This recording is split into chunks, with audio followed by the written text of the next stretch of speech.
Agra smart city के नाम से जाना जाता है, लेकिन स्मार्ट सिटी के वार्ड नंबर 73 और जिला पंचायत के वार्ड नंबर 14 का बुरा हाल है, जहां ब्लॉक बिचपुरी लगता है, जिसकी विधायक राजपाल रही बेबी रानी मौर्य और सांसद राजकुमार चाह रहे हैं, लेकिन यहाँ की जनता नारकीय जीवन जीने के लिए मजबूर है। जनता का कहना है कि 5 वर्ष बाद आते हैं वोट मांगने के लिए, लेकिन इस तरफ मुड़कर नहीं देखते। कई मंत्री विधायक आए और आश्वासन दिया कि यहाँ नाली खरंजे पक्के कराए जाएंगे, लेकिन यहाँ कुछ नहीं है, विकास के नाम पर विनाश है। नमस्कार, मैं हूँ भूपेंद्र भारद्वाज मौत, आप देख रहे हैं भारत टीवी। आगरा के हम वार्ड नंबर 14 में पहुंचे हैं, जहां नगर निगम की जगह है।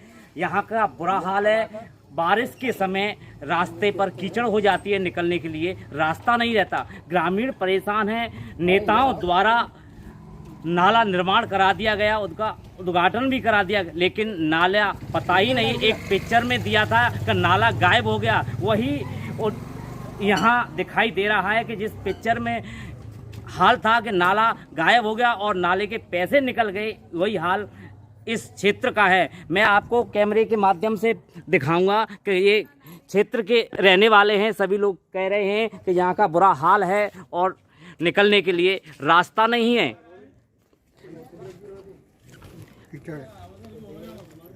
ये नाला है, ये बिल्डर द्वारा बनवाया गया था किसी जो मकान बनाने वाले ने, लेकिन इस पर निर्माण कार्य नहीं हुआ। ये नाली इस तरह पड़ी है, लेकिन नाले का उद्घाटन हो गया और आरोप है क्षेत्रीय लोगों का कि पैसे निकाल दिए गए।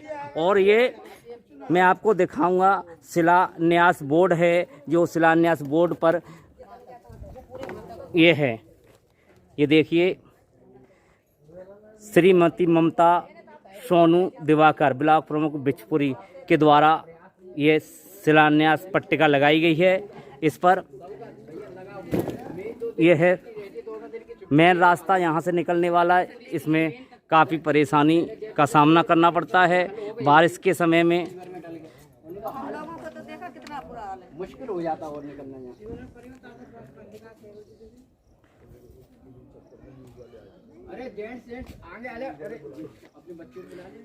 ये पूरा रास्ता ब्लॉक है, न तो नाली है न खरंजा है, मिट्टी का रास्ता है, निकलने में परेशानी होती है। हम बात करते हैं, यहाँ कुछ लोग हैं और हमारे साथ हैं जिला पंचायत सदस्य, उनसे बात करते हैं।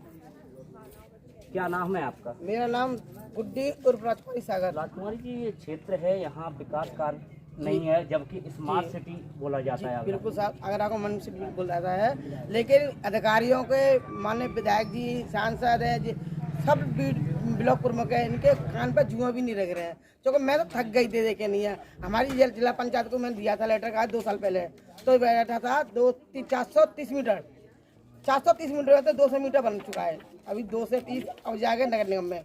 नगर निगम के बाद में हमने विधायकों से डाला, माननीय बेबी रानी मौर्य जी से कहा, हमने एमएलसी विधायक है उनके भी पास गए थे, एक आध विधायक और उनके पास गए थे, लेकिन सब लोग ये कहते हैं कि नहीं हमारे क्षेत्र में आता है, ग्रामीण में आता है। ग्रामीण में कहो ब्लॉक प्रमुख जी बोलते हैं कि नहीं नगर निगम में आता है। ये समझ में नहीं आ रहा है कि अधिकारी नेता लोग क्यों अपने काम टाल रहे हैं हम लोगों को। कहते मेरे जिला पंचायत बनने से क्या फायदा, कहते जब अपने क्षेत्र का विकास नहीं करा सकती हूँ तो बेकार है मेरा जिला पंचायत बनने का। कहते हैं कहीं तो कोई सुनाई नहीं कर रहा है। जो भी मैंने गली दिखाई थी, उस गली के लिए 100 महिला में ब्लॉक पे ले जा चुकी हूँ, जो कि न्याय सिंह है ब्लॉक बोका जाए BDO साहब न्याय सिंह, उन्होंने कही 8 दिन में बन जाएंगी।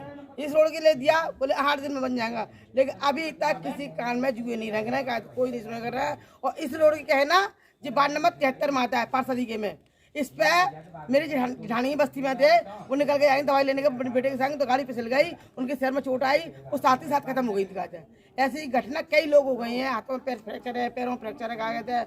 और जी रोड 40 फुट का रोड है। कहते हैं और चुनाव आने वाला है, उसमें क्या आप लोग? चुनाव आ रहा है ना, इस सरकार भाजपा की है, रोड नहीं तो बोर्ड नहीं, किसी के लिए हाँ का रोड नहीं तो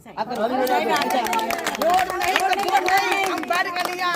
जिला पंचायत सदस्य का कहना है कि जिस क्षेत्र में विकास नहीं उस क्षेत्र से वोट नहीं, जबकि नेताओं के दरबार की कुंडी खटखटाते हुए इन्हें सालों हो गई, लेकिन इधर किसी की आंख नहीं खुल रही क्योंकि उन्हें कुछ नहीं दिखाई देता। हम और हैं ग्रामीण, उनसे बात करेंगे। ऐसा क्या है पूरा मामला, यहाँ विकास कार्य क्यों नहीं हुआ? यहाँ नेताओं की लापरवाही और सरकार की उससे ज़्यादा लापरवाही। यहाँ की जनता इतनी परेशान है कि उनके रिलेटिव जो आते हैं ना वापस लौट जाते हैं, उनके घर तक नहीं आते हैं। और वो क्या कहते हैं कि यहाँ से तो किसी बंजर ज़मीन पे जाके मकान बना लो, वो अच्छा है, यहाँ मत रहो। ये नरक जीवन में तुम रह रहे हो, हजारों लाखों की तुम पैसे खर्च कर रहे हो। तो मैं तो यही कहूँगा जो बहन जी ने कहा है कि वोट उसी को दी जाएगी जो हमारी सुनेगा। हम बहिष्कार कर रहे हैं। बस तो इन लोगों का कहना है कि इससे तो बाहर रहकर जीना सही है क्योंकि इस क्षेत्र में कोई विकास नहीं है। ये क्षेत्र चिकरगिन्नी बन गया है, कोई पंचायत में बताता है तो कोई नगर निगम में। ऐसा क्या कारण है, क्यों अधिकारियों की आंखें नहीं खुल रही? और हैं हमारे साथ। एक मिनट और बोलिए, यदि कुछ दिन इसी तरीके से लापरवाही चली तो यहाँ की जनता दरवाजों पर बोर्ड लगा देगी, ये मकान बिकाऊ है, ये मकान बिकाऊ है। ये जिस प्रकार का माहौल रहा था यहाँ कोई नहीं रहेगा। क्षेत्रीय लोग परेशान हैं क्योंकि काफी दिक्कत होती है निकलने में। इन्हें कई हादसे हो चुके हैं, कई महिलाओं की मौत हो चुकी है निकलते समय यहाँ। मैं बताइए क्या है पूरा समस्या, क्यों नहीं अधिकारी इधर दिखाई सुनते विकास के लिए? यहाँ पर हमारे सरस्वती नगर फेज 3 कल्याण समिति के अध्यक्ष गौतम जी हर अधिकारी के पास, नगर निगम में उपाध्याय जी के पास, विधायक जी के पास और एडीए में एक कम से कम 10-15 किलो का बस्ता हो गया है एप्लीकेशन देते देते, लेकिन आज तक किसी भी अधिकारी ने किसी भी इस कार्य को क्रियान्वित करने के लिए कोई भी आगे कदम नहीं बढ़ाया है। और यहाँ पर इतनी दुर्दशा है कि गड्ढे इतने ज़बरदस्त हो रहे हैं, गाड़ियाँ पलटती हैं, महिलाएं, बुजुर्ग महिलाओं के रोजाना फिसलती हैं, बच्चे स्कूल जाते हैं गिरते हैं, और गंदगी का आलम ये हो गया है कि मच्छर, डेंगुओं का लार्वा और उससे तमाम बीमारियां फैल रही हैं। यहाँ पर जीवन दुश्वार हो गया है। किसी भी अधिकारी के यहाँ जाओ तो वो टालम टोल करते रहते हैं और बल्कि इस एक दूसरे के ऊपर रख देते हैं कि ये जो है नगर निगम में है, ये क्षेत्र ग्रामीण में है, और जितने भी यहाँ कार्यवाही के लिए जाते हैं सबको टाल दिया जाता है। और बल्कि दिखावा करने के लिए यहाँ पे बोर्ड भी लगा दिया गया है कि यहाँ पर नाले का कार्य हो गया है, कार्य चल रहा है, जो कि केवल कागजी हवाई है, और उसके नाम के विकास के पैसे भी उन्होंने अपनी जेबों में रख लिए गए। पैसे भी सरकार गए विकास कार्य के नाम पर, ये आरोप है यहाँ क्षेत्रीय लोगों का। आइए गौतम जी जो बस्ता लेकर हैं हमारे साथ बताते हैं। 15 किलो का बस्ता हो गया है और अधिकारियों के दरवाजे की कुंडी खटखटाते हुए, लेकिन कोई जू नहीं रेंग रही उनके कानों पर। गौतम जी क्या है, क्यों नहीं सुन रही अधिकारी? मुझे इस संबंध में कहने बड़ी शर्म आती है, चाहे नेता हों चाहे अधिकारी हों। मैं विगत लगभग 10 वर्ष से, वैसे तो इस रोड की हालत ख़राब है 20 वर्ष से, पर मैं 10 वर्ष से जब से यहाँ पे आया हूँ, जब से मैं ये लिख करके एडीए को, नगर निगम को, माननीय मुख्यमंत्री जी को, मंत्री जी को, सांसदों को, सबको कह करके परेशान हो गए, परंतु आज दिनांक तक इस रोड पर कोई भी किसी प्रकार की सुनवाई नहीं हुई है। और यह रोड 40 फीट का है, 40 फीट पे भी लोग वागों ने कहीं चबूतरा, कहीं कुछ बना बनू के तैयार करके रख दिया है, और ये कहीं 25, कहीं 30, कहीं 20 फीट रह गया है। इस बाबत भी मैंने कई बार शिकायत भी की, परंतु कोई आज तक इसमें कार्रवाई नहीं की गई और ना ही कोई किसी प्रकार की उम्मीद दिखती है। अब हमने लोगों ने ये फैसला लिया है, हमारे वार्ड नंबर 73 के इधर के बाशिंदों ने, कि अगर इस बार हमारा ये रोड नहीं बनेगा, काम नहीं, तो हम लोग वोट नहीं देंगे। दूसरा ये कि हमारा जो अवधपुरी चौराहे से लेके कलवारी तक का जो मुख्य मार्ग है, उस पर भी हमारे द्वारा कई बार इन जो बिल्डर लोगों ने जो अपनी ईंट और जो सामान बेचने वालों ने ये सामान रखा, उनके ट्रक आने की वजह से उक्त मेन रोड भी ख़राब हो गई है, जिसमें कि मैंने आपके द्वारा खुद आपको दिया है कि इसमें आरटीओ और कलेक्टर महोदय द्वारा इस पर नो एंट्री लगाने के बावजूद भी आज तक कोई गाड़ी, बड़ी गाड़ी नहीं रुकती है। इसमें 20, 25 ट्रॉला वाले ट्रक आते हैं, उसके बावजूद भी वो उन्होंने रोड ख़राब कर दी।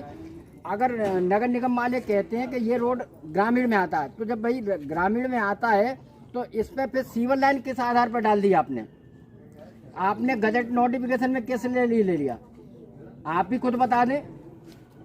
पर इस चीज को कोई एक दूसरे ऊपर टालम टोल करते हैं, चाहे मंत्री जी हों, चाहे विधायक महोदय हों, चाहे सांसद हों। पर आज तक कोई, हमने पार्षद से भी कहा, पार्षद भी बस एक बार आके चली गई। जो भी मंत्री बन जाते हैं, कोई इधर भी जनप्रतिनिधि महोदय दर्शन देने नहीं आते, फिर 5 साल बाद उनको वोट के टाइम पर काम आता है। यहाँ इस क्षेत्र में कहावत सिद्ध होती है कि अंधा बांटे रेवड़ी, फिर घर के दे, पड़ोसी की का टूट गए तो लपक किन ले। क्यों? यहाँ की जो विधायक हैं वो राज्यपाल रह चुकी हैं, लेकिन यहाँ विकास कार्य के नाम पर जीरो है। मैं और है महिला, उनसे बात करते हैं कि यहाँ आप यहाँ जो रिश्तेदार वगैरह आते हैं तो कैसे आते हैं और क्या कहते हैं? फिर आप लोग ये कहते हैं ये क्या रेंसन है तुम्हारी, और कहते हैं कि खिलाड़ियों के घर तक रोड बनवाया जाएगा, जबकि मेरा बेटा खेल चुका है, अच्छा खिलाड़ी है अपने यूपी का, फिर भी मेरे घर तक कोई रास्ता अच्छा नहीं है। फिर भी आने जाने में मेरे बच्चे रात में आते हैं, उनके लिए भी कोई रास्ता नहीं है, आधी रात में आ रहे हैं, दिन में आ रहे हैं। बात अलग है, खिलाड़ियों के साथ क्या हो रहा है ये तो आप सब देख ही रहे हैं। वो तो सब हो रहा है जो हो ही रहा है, लेकिन डाइट मिल रही है, कितने की दे रहे हैं, कितने की। हॉस्टल से भी निकल के अब तो जॉब कर रहा है, जॉब से आता है तो रात में आ रहा है, कभी दिन में आ रहा है, उनके लिए भी कोई बारिश के समय क्या स्थिति होती होगी? बारिश के समय तो रिश्तेदार लौट ही जाते हैं खड़े होके, आने का कोई नाम ही नहीं लेते। बोले तुम्हारे यहाँ आके क्या करेंगे, कीचड़ी इतनी है, निकल ही नहीं पाते हैं, क्या फायदा है तुम लोगों का वहाँ रहने का कि हम आगरा में रह रहे हैं, इसलिए तो गांव में आके रह लो तो भी अच्छा है।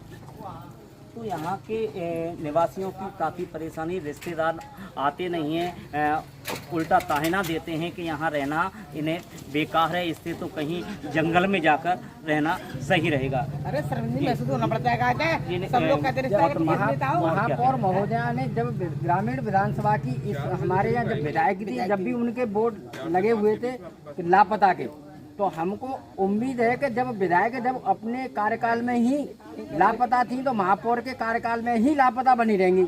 मैं माननीय मुख्यमंत्री महोदय से निवेदन करना चाहूँगा कि जब आपको मालूम है कि जब इस तरह के जनप्रतिनिधि यहाँ पे विकास काम नहीं करते तो ऐसे लोगों को टिकट दे करके दोबारा क्यों चुन दिया? ऐसे लोगों को तो टिकट ही नहीं देना चाहिए और ना ही इनको रखना चाहिए। भाई विकास नहीं करोगे तो फिर पार्टी का छवि कैसे बनेगी? इससे तो पार्टी की छवि धूमिल हो रही है। फर्जी उन्हीं के ब्लॉक अध्यक्ष, उन्हीं के कोई रिश्तेदार हैं, उन्हीं के द्वारा ये फर्जी बोर्ड लगा करके इसका भी तीसरी कर लिया, और जबकि वो चीज नाली का निर्माण हुआ ही नहीं है, नाले का ये भी कागजों में हो गया। तो मैं निवेदन करना चाहूँगा माननीय मुख्यमंत्री महोदय से, यहाँ के बेबी रानी मौर्य मंत्री जी महोदया से, योगेंद्र उपाध्याय जी महोदया से कि भैया इसको हमारी कम से कम इन समस्याओं को एक बार हमारा इस रोड को, नाली, सड़क को तो बनवा दिया जाए, जिससे कि हम आगामी विधानसभा या लोकसभा में समर्थन दे सके। अगर इस बार हमारी ये रोड नहीं बनी तो हम ये लोग सब मिल करके लोकसभा 2024 का चुनाव का बहिष्कार करेंगे, और आने वाले दिन में हम जो है यहाँ पर ज्ञापन दे करके अपना अनशन धरना प्रदर्शन भी करने को जा रहे हैं।